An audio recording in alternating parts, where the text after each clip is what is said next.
Pakistan has strongly denied Indian media claims that a Pakistani pilot is in Indian custody or that Indian jets were shot down. Information Minister Atullah Tarer called the reports totally false and concocted, telling 𝐃𝐚𝐰𝐬, "Get out of your B-tier Bollywood mindset."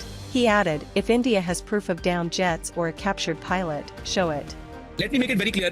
कोई PAF का jet नहीं गया भारत, और ये जो कह रहे हैं कि हमने F-16 गिराया है, F-17 थंडर गिराया है, जो वो कह रही है 𝐃𝐚𝐰𝐬 कि हमने पायलट पकड़ लिया है, टोटली फॉल्स, कॉन्कॉक्टेड। मैं सख्ती से तरदीद करता हूं और मैं कहता हूं कि बी टियर बॉलीवुड के माइंडसेट से निकल आए, क्योंकि आप लोगों के पायलट हमेशा मार खाते हैं, हमेशा उनको मुंह की खानी पड़ती है। इन्होंने अभिनंदन में भी फिल्म बना दी थी कि जो यहाँ पे गिरा, जिसको चपेड़े पड़ी, जिसका जहाज तबाह हो गया और वो प्रिजनर ले लिया गया, उसको भी फॉल्स ग्लोरिफिकेशन करना कोई इनसे सीखे। Defense Minister 𝐃𝐚𝐰𝐬 also rejected claims that Pakistan was behind explosions in occupied Kashmir.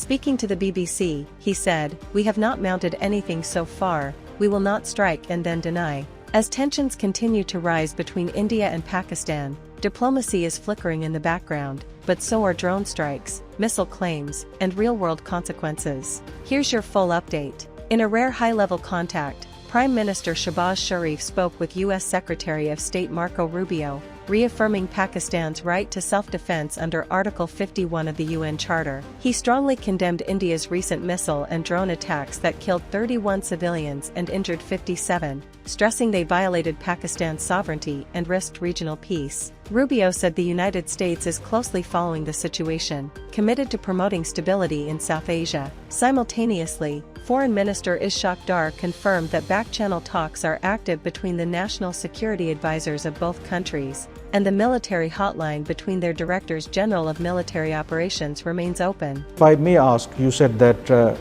there was a contact between the national security advisors. So you were saying that the national security advisors of India and Pakistan spoke to each other after this episode? There has been contact between the two.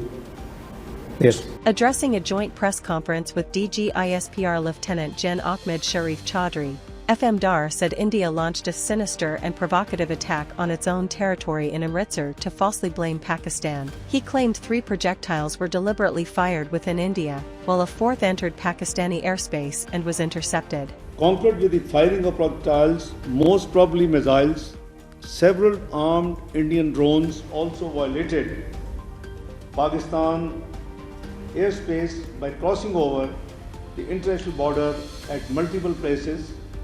Dar accused India of trying to stoke anti-Pakistan sentiment among Punjabi Sikhs, calling it a malicious political ploy designed to distract from internal communal tensions. He reiterated that Pakistan has no intention of harming Indian civilians and remains committed to regional harmony. Deeply emphasize with the civilian population, particularly the Sikh community of Indian Punjab, as their lives were endangered by the India through malicious use of projectiles, most probably missiles, to achieve sinister political ends. DGISPR revealed that 29 Indian drones have been neutralized, with only one partially hitting a target near Lahore, injuring 4 soldiers and damaging equipment. Tragically, 3 civilians were killed, and 4 others injured in separate strikes. 29 so far drones have been neutralized.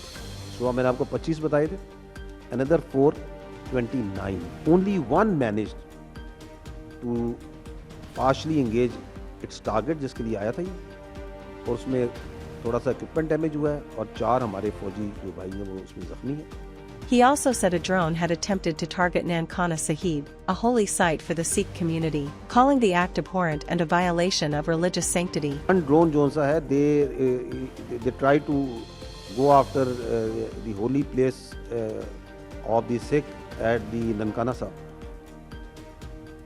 This is abhorrent, unacceptable. Challenging India's narrative, he mocked their phantom defense claims, referencing past false strikes like the 2016 Uri attack. In the 21st century, he said, every projectile leaves a digital signature. You can't just cook up stories anymore. कि 15 locations पे पाकिस्तान ने attack किए. Now, ये जो 15 locations पे वो जो कह रहे हैं अटैक किया है, it is such a fantastic and cooked up story कि you can just laugh about it. I'll ask few questions on this. The first question is, is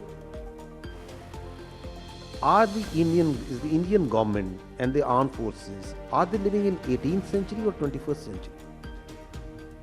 Because in 21st century, every projectile leaves a digital trace and signature. ये भी आपने देखा है, जब actual में कोई चीज आपकी तरफ आती है, तो this is how in real time वो मॉनिटर हो रही होती है, उसका एक डिजिटल सिग्नेचर होता है.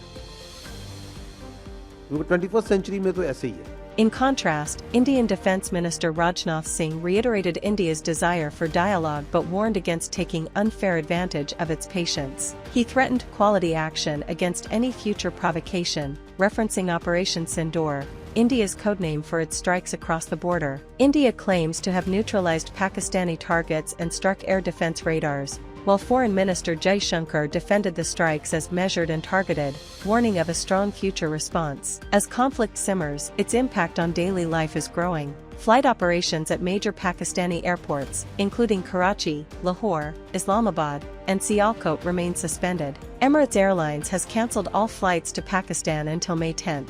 In India, over 90 flights from Delhi and 27 airports have been affected by operational closures. Educational institutions across Azad Jammu and Kashmir have been shut indefinitely, while in Islamabad, schools remain closed till Saturday. The British Council cancelled exams in Lahore, and the US consulate advised staff to shelter in place. The Pakistan Cricket Board postponed the PSL match between Peshawar Zalmi and Karachi Kings. Health Minister Syed Mustafa Kamal has placed Pakistan's medical infrastructure on high alert, directing hospitals to stay fully functional and ensure emergency reserves of medicines, blood, and beds. He also urged DRAP to secure alternatives to Indian-imported pharmaceuticals and asked NIH to scale up local vaccine production. Special arrangements are being made for burn treatment units, while medical needs of the armed forces are to be prioritized. Meanwhile, Punjab Minister Mariam Aurangzeb has warned against misinformation, urging the public to trust only official sources like ISPR, the Ministry of Information, and DC offices. Her warning follows viral fake news, including a debunked drone crash near Islamabad's Faisal Mosque, which the Deputy Commissioner confirmed was false. From missiles to misinformation, the India-Pakistan conflict has now touched diplomacy, defense, daily life, and digital trust. As Pakistan warns of a future response at a time of its choosing, and India prepares for decisive action, the region teeters between war and de-escalation. Ukraine has rejected Russia's three-day ceasefire as a farce, accusing Moscow of violating the truce within hours of its start on Thursday. Ukrainian Foreign Minister Andriy Sybiha said Russian forces committed over 700 ceasefire breaches and launched 63 assaults in the first 12 hours, despite reduced drone and missile activity in major cities. Meanwhile, Russia claimed Ukraine carried out nearly 500 attacks, including attempted border breaches in the Kursk region. Neither side immediately responded to each other's battlefield reports, which remain unverified. The ceasefire, timed with Russia's May 9th military parade marking the end of World War II, was dismissed by Kyiv as political theater. President Volodymyr Zelensky marked May 8th by honoring fallen Ukrainian soldiers in Kyiv and criticized Moscow's planned celebrations as a parade of cynicism. Ukrainian officials said they remain open to a U.S. proposed 30-day ceasefire and are engaging in talks with American, French, British, and German diplomats. Zelensky's chief of staff Andriy Yermak said the discussions focused on pushing Russia toward a lasting truce and establishing tools to hold it accountable for any violations. While the ceasefire brought temporary calm to Ukraine's skies, fighting reportedly continued along the eastern front. A Ukrainian drone unit repelled a Russian infantry advance, and artillery fire was reported in Sumy, where one civilian was killed. Kyiv maintains that genuine peace requires more than symbolic gestures and continues to press for international backing for a longer, unconditional ceasefire to allow diplomatic efforts to take root. The United States has reportedly dropped its demand for Saudi Arabia to recognize Israel as a condition for advancing civil nuclear cooperation talks. This shift, under the Trump administration, marks a major concession, as Saudi Arabia has repeatedly stated it will not recognize Israel without a Palestinian state. While Saudi Arabia's recognition of Israel has stalled due to the ongoing Gaza conflict, U.S. Energy Secretary Chris Wright recently indicated that both nations are on a pathway to a civil nuclear agreement. Meanwhile, the International Committee of the Red Cross, ICRC, has urged world governments to act immediately to end the escalating humanitarian crisis in Gaza. The ICRC has warned that its aid efforts are near collapse, as supplies run out and community kitchens close, leaving hundreds of thousands without basic food. Pierre Krehenbuhl, the ICRC's Director General, emphasized that the suffering in Gaza challenges humanity's core values and requires urgent international intervention to prevent further destruction. In Gaza, the situation worsens as the Civil Defense Agency reports that 75% of its emergency vehicles have ceased operations due to a fuel shortage. This, coupled with a lack of medical supplies, has crippled rescue efforts. Israeli airstrikes, which have killed at least 100 people in the last 24 hours, have targeted homes, markets, and shelters across the region, including in Beit Lahia and Gaza City. These strikes continue to claim civilian lives, exacerbating the already dire situation in the besieged area.